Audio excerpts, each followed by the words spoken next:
ഈ ഓണം മൈ മൊബൈലിനോടൊപ്പം my Onam my മൊബൈലിൽ ഇനി ഓഫറുകളുടെ ഓണക്കാലം. പർച്ചേസ് ചെയ്യുന്ന പുതിയ ഫോണുകൾക്കും യൂസ്ഡ് ഫോണുകൾക്കും ഉറപ്പായ സ്ക്രാച്ച് ആൻഡ് വിൻ സമ്മാനങ്ങൾ, gold coin, cycle, table fan, mixie, iron box തുടങ്ങി ഒട്ടനേകം സമ്മാനങ്ങൾ. ഒപ്പം 24 മാസം വരെ നോ കോസ്റ്റ് EMI സൗകര്യവും.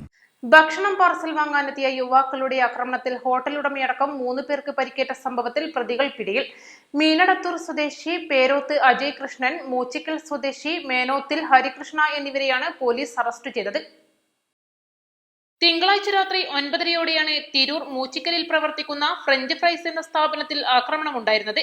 ഹോട്ടലിലെത്തിയ യുവാക്കൾ തമ്മിലുള്ള സംസാരം തർക്കത്തിലേക്ക് നീങ്ങുകയായിരുന്നു. പിന്നീട് ഹോട്ടൽ ജീവനക്കാർക്ക് നേരെയും ആക്രമണം നടന്നു.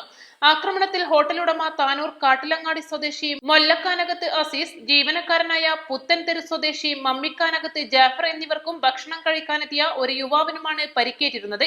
ഇവർ ആശുപത്രിയിൽ ചികിത്സ തേടി. ഹോട്ടലിന്റെ ഗ്ലാസും ബോർഡും ഫർണിച്ചറുകളും തകർത്തതായി ഉടമ പറഞ്ഞു. ഇരുവരെയും പരപ്പനങ്ങാടി കോടതിയിൽ ഹാജരാക്കി റിമാൻഡ് ചെയ്തു. East live, Tirur.